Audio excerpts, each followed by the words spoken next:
Hi, how you doing? My name is Timotar. I'm 32 years old. I am from capital of Republic of Bashkortostan, Ufa. It's located in Russia, though. I am a half Russian, half Tatar. Uh, what else do you need to know about me? I'm an artist, I'm a model. I used to be a food stylist until 1st of April. That's when they fired me and replaced me with AI. Before that, I was trying to be a graphic designer, 3D designer, motion designer, animator, illustrator. But I couldn't succeed earning enough money to survive because people don't really, in Russia, they don't really like to pay for something that they do not understand. I'll say it just that. But we'll dig into that if you want to. Anyway, this is my first video. I haven't been a YouTube blogger while I was traveling as a model. I was always afraid of starting a blog, afraid of showing myself because I felt that people would judge me, that people would I don't know, not always, but in some points I would put people that do not know ahead of myself. Like I would help a stranger when I would be in need. That beat me a lot of times in my ass, but we all are learning though how to live in this life. I'm half Russian, half Tatar. Besides art, I'm also learning a lot more about my heritage, about my roots, about roots of my roots. And I'm actually super interested in learning a lot more in like digging into the whole esoteric world, the religions, the mythology, the magic, wizardry, shamanism, etc. So while I was researching all of it, I found out that I didn't find out by myself that what my great grandmother,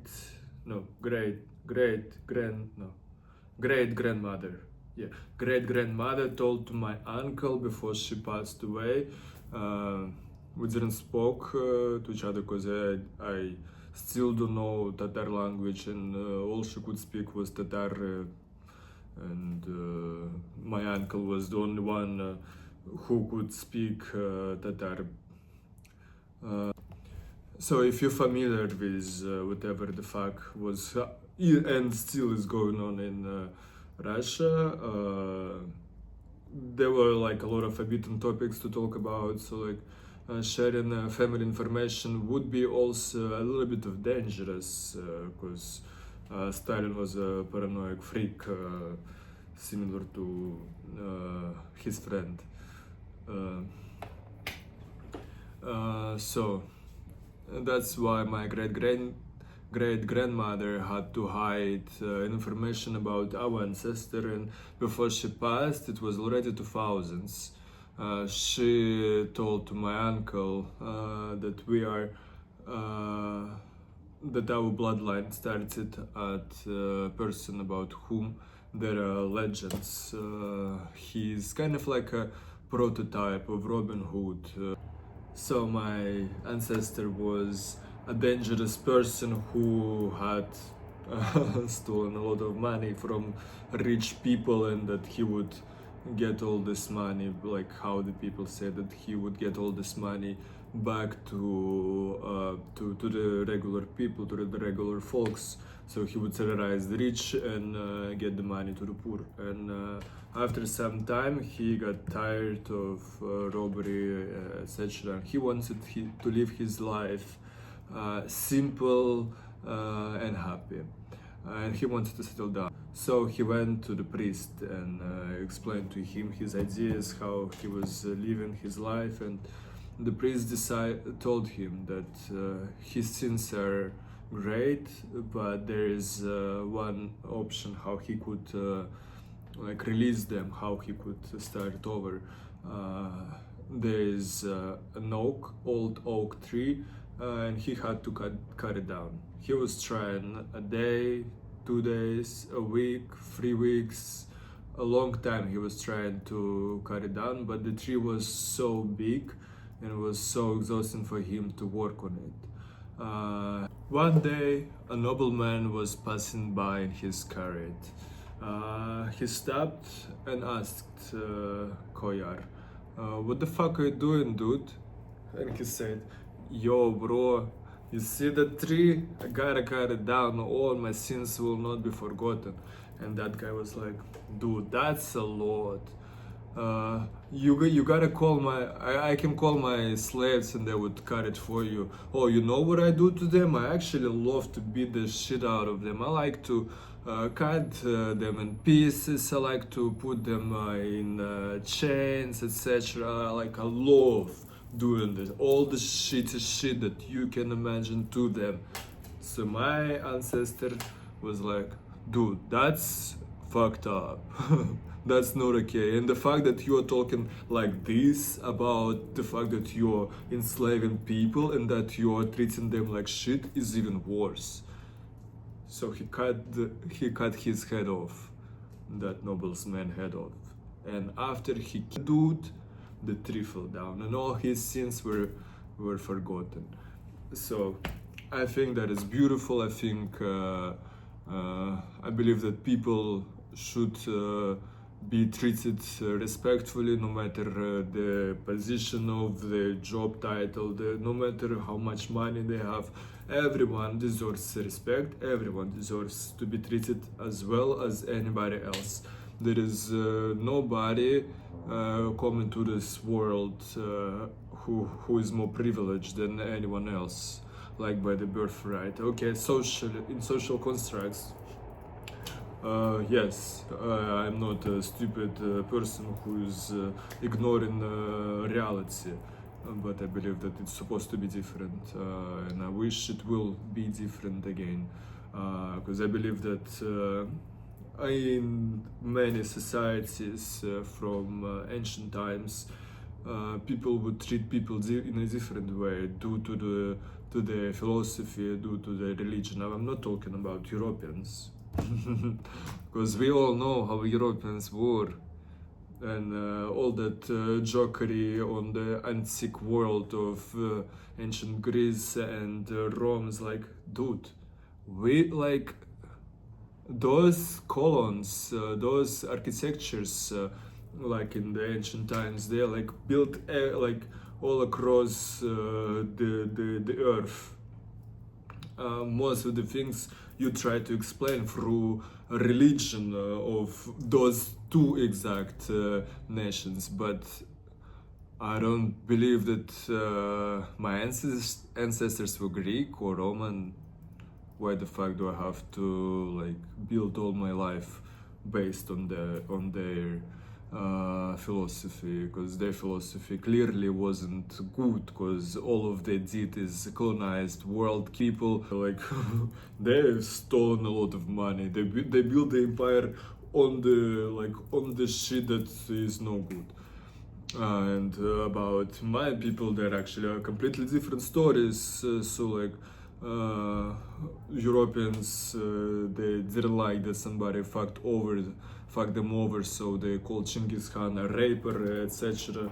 And that is the only person about whom you know about, like through whom you know about us. But like, let's talk about his people from his modern age, who was like, he was actually one of the like the positive persons in that world, because he would only like, he would be like, not going to talk about that now because I haven't researched shit like this is my emotional talk. So back to me. From Koyar, my family line started. They became Mirzas. It's elite title in Tatar and like Turkic world. It's a Persian word. They were Mirzas for centuries until Romanovs, all might, all great. You probably love them, right? If you know, you're familiar with Russia. You love the movie Anastasia, and you think that they were treated poorly. Dude, they weren't. Anyone who built empire was not building them out of castles made from sugar and unicorns. The empire was built on dead bodies of my ancestors. So whatever the fuck Romanovs did to my family is that they to most of non-Russian elite, I mean like to all non-Russian elite, they came and they said that either you baptize yourself or you're not going to have any money. So they took everything from my family and we stopped being Mirzas and we started to build ourselves from the ground again. And I'm proud of them because you should not bow down to anyone, no matter the cost. Yes, I was baptized myself, but I do not believe in Christianity. My great grandfather was main mufti in Russia, but I am not Muslim. My grandmother, my Tatar grandmother, Nanaika, it's actually how we call them, it's not her name, but we call our grandmothers Nanai. So my Nanaika, she went from Islam to our roots, and the roots of nomads is actually Tengri. Tengri is the name of the main god. It's still alive, it still is like people still believe in that, people still do Kamlai. It's shamanic kind of like the shamanic rituals. It's interesting, it's a different world, and some say that Tengri means equal, so like it's actually that's what shocked most of Western people who would be somehow interacting with nomads. So I just realized that I kind of like went in different directions that I didn't expect to. Going back to talking about myself, so I was born in the 90s in Russia, and that was a fucked up time and fucked up place. There were a lot of jails built in Ural region during Soviet Union, and it still is. Most of the jails are built in non-Russian parts of Russia, while Slavs territories are being like the prisons are there like closing down. So in 90s when the Soviet Union shut down, there was like a lot of poor people, angry people, and hungry people. There were a lot of crises during my childhood, like economical crisis in my country, and all of that led to a lot of dangerous moments in cities like mine, in neighborhoods like mine. So I had to learn how to survive. I had to learn how to navigate in the world where everyone bullies me, from my classmates, teachers, doctors, family, friends. Everyone would bully me, and I had to learn how to deal with that and learn how to change myself. So I have come through a lot of transformations. And I started to draw in a super young age, and my beautiful aunt who worked in a couple of art schools, she recommended my mom to send me to the art school because she's seen like how beautifully I'm sculpting things, and I'm still sculpting, but like I'm always evolving. So yeah, I'm sculpting from a super young age, and I'm still practicing and excelling my skills. So she told my mom to send me to art school, and that's how 11 years of my art studies began, or 10 years. I cannot remember. I'm super, or maybe 9 years. 9 years. Sorry, 9 years. I'm super bad with.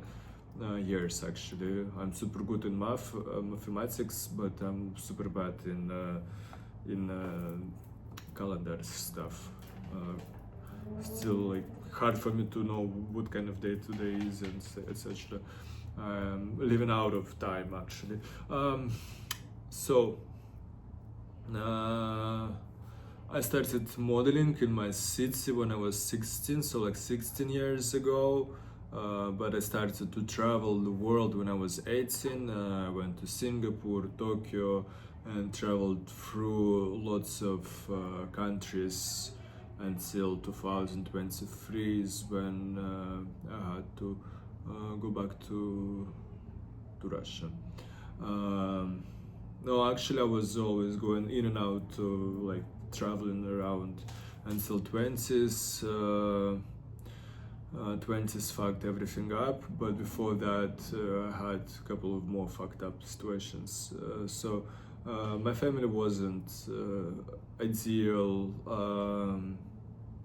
I felt super, like I always felt alone, and I still don't feel super connected to my family. But in 2016, my grandmother died, and she was like a mother to me, because she would replace both of my parents, even though that they both were alive, but not really interested in helping me to grow. So like by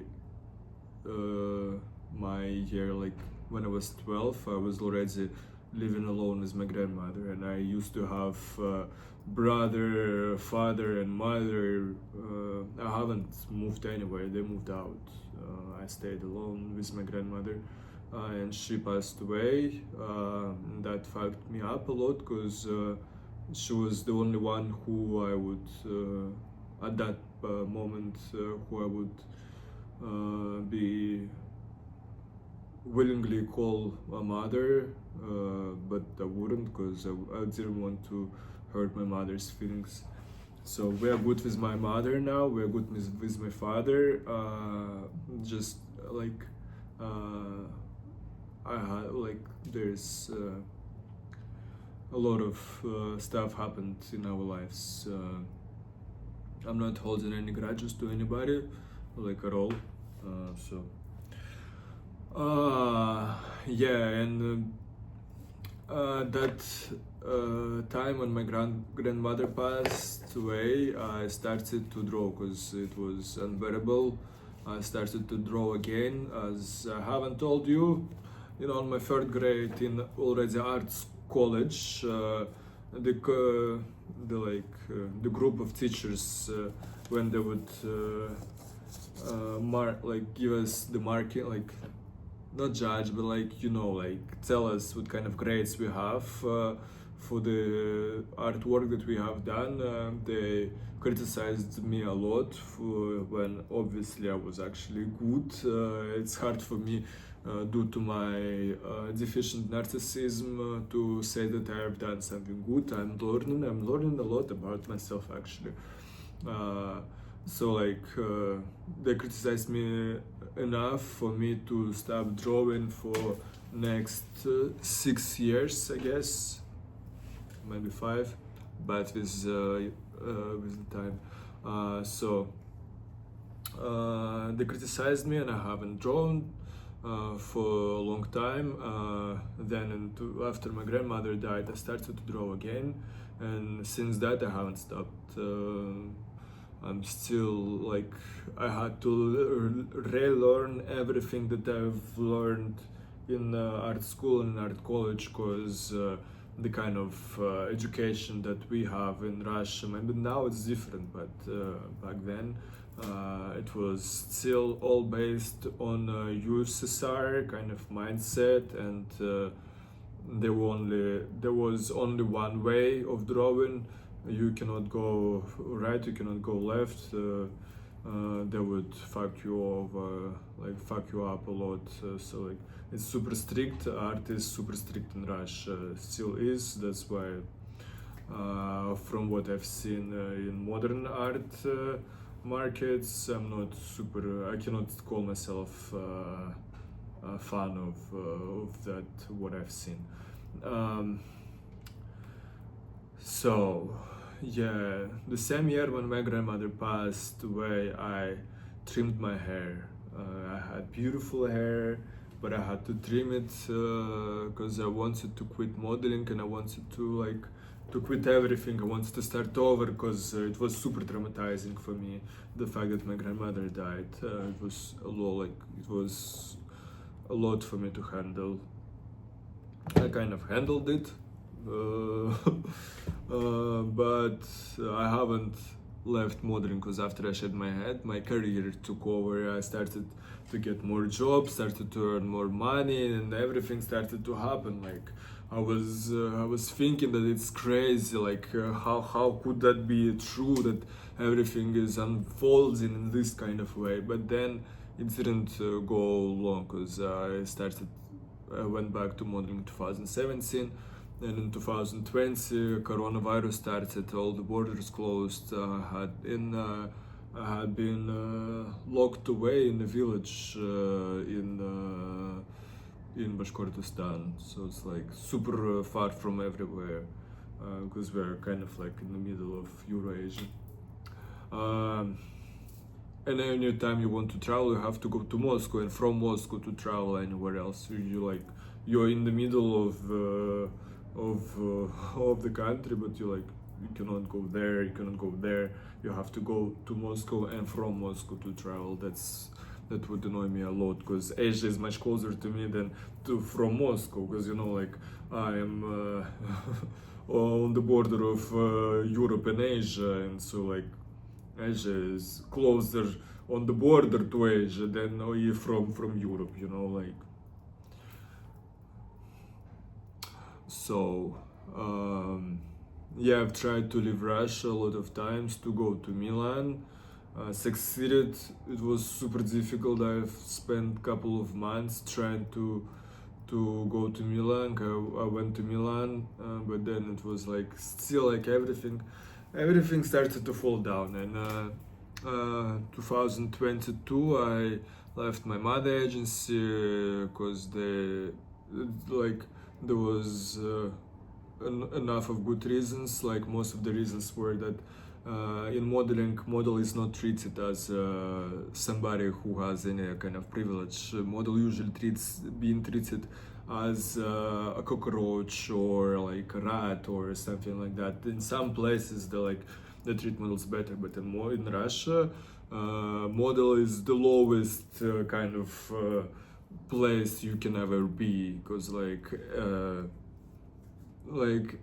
I am ashamed here in Moscow to call myself a model, because whenever I would call myself model, there would be like a lot of judgment. People would not want to talk to me anymore, and that's annoying. That's I'll talk about xenophobia in Russia later on, because don't believe propaganda. Russians are super xenophobic, because I am illegal here due to my orientation, and we even they started to arrest people for being in online groups, gay dating groups, they already arrested 16 people today. That's fucked up. But having Ruskaya Druzhina, a super Nazistic organization walking around cities yelling and killing people, that is legal. They even have actually salaries from our taxes. Great, right? And then they say that Russia is not racist, that they're not xenophobic. Really?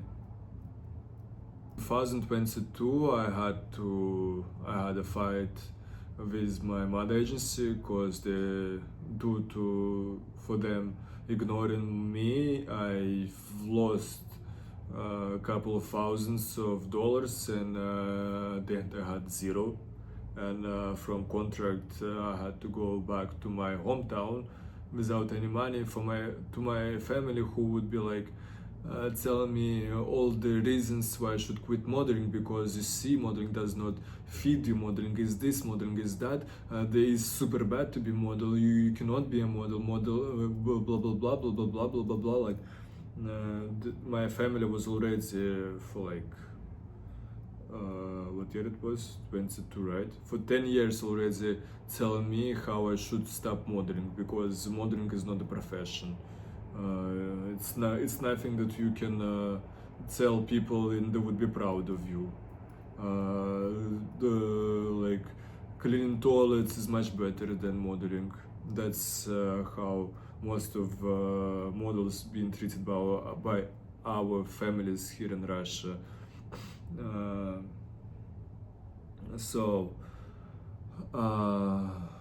yeah, I fought with them, and they kicked me out. They didn't touch my feelings. I was like, I wanted to, like, I didn't tell. I don't remember actually how I fought with them. Maybe I told them something, but in return, before they kicked me out. This is actually one of art pieces that I'm doing.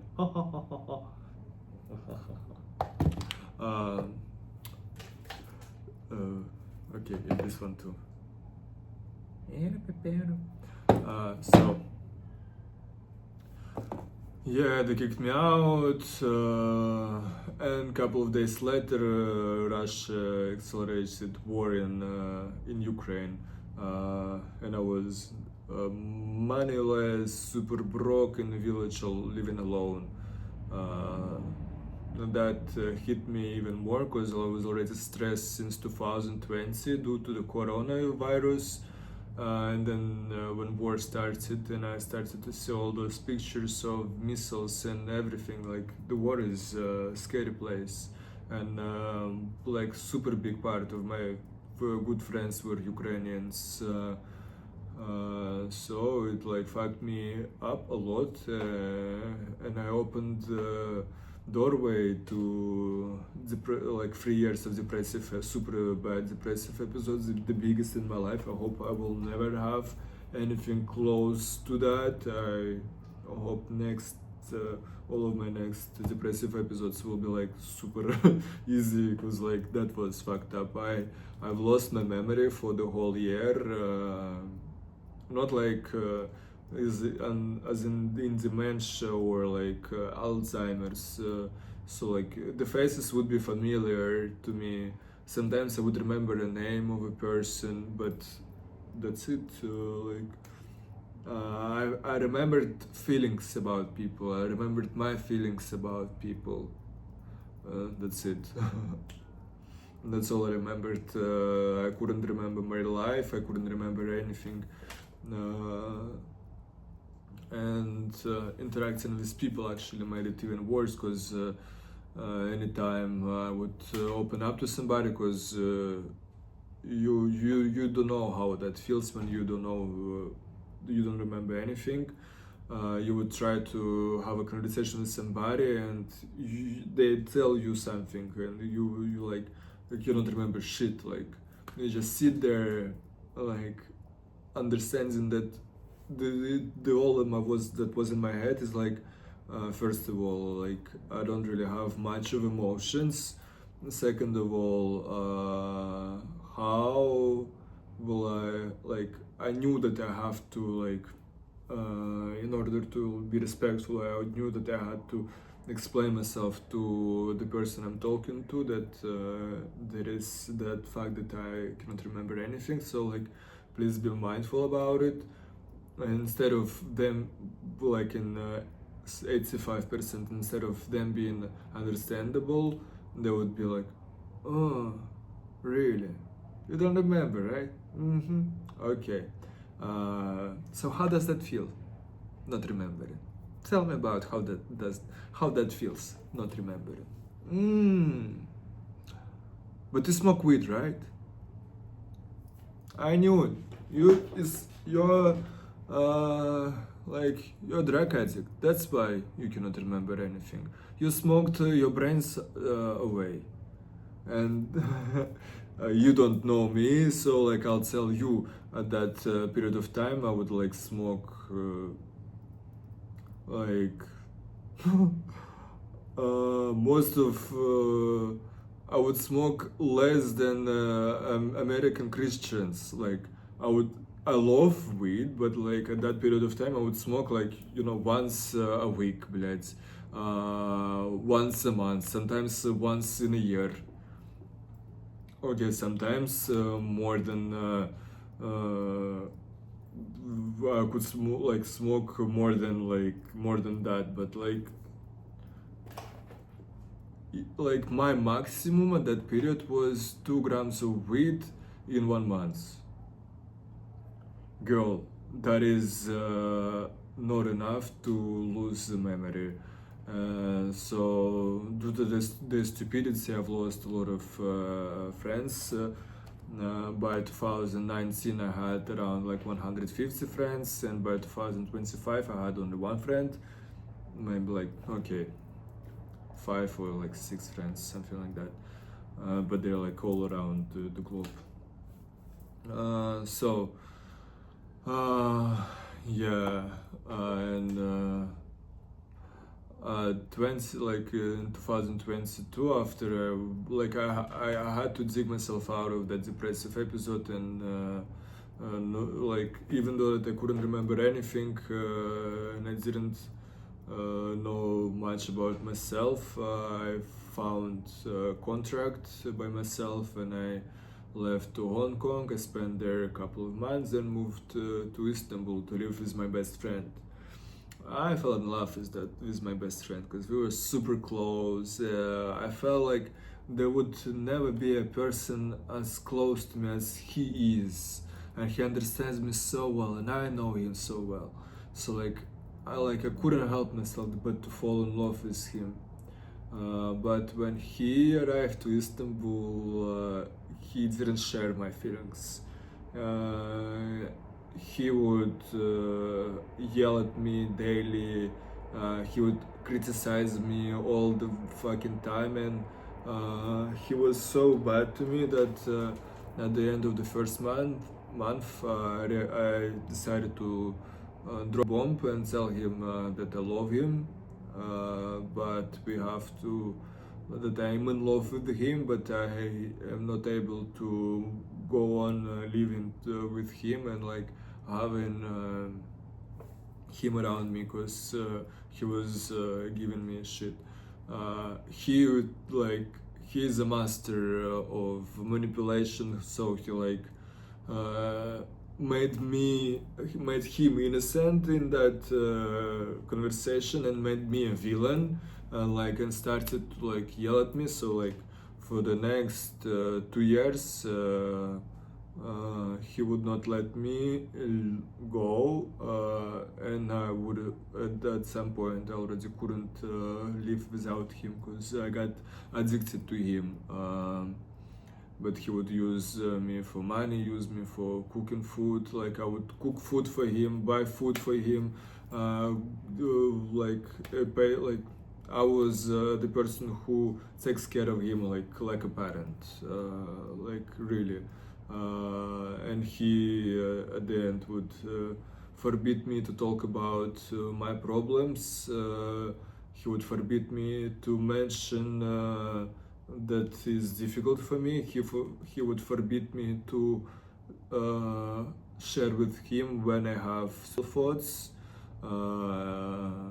and he would always call me to help him.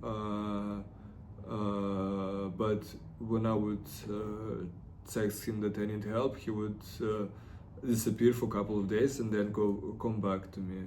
Like, this is kind of person he was. So when he started to earn money, he started to have less time on me, only when he needs help with something, and then he had a super big like conflict with me. Like, literally at that point I was already just like silent next to him. He would only yell and yell and yell, and I would be just like trying to say a word, and he wouldn't even let me to tell that word. And so he decided that he doesn't have energy for me because I am too much for him, and he stopped talking to me. That fucked me up, but that's when my recovery started. So next year was also fucked up, but I am already not having any depressive, like, I do have occasionally depressive, like small depressive episode, but for the whole year and a half I'm good. My memory is coming back to me, and I'm rebuilding myself. Yes, I am unemployed now, but I am a motivated person. I believe in in the happiness of myself in the future, and I know that I will build myself from the ground up, and I hope you guys will be here to see me glow, to see me succeed in my life. So yeah, thank you guys for watching me, for listening to me. I'm actually starting this blog to talk about my life, because I don't have money for a psychiatrist, and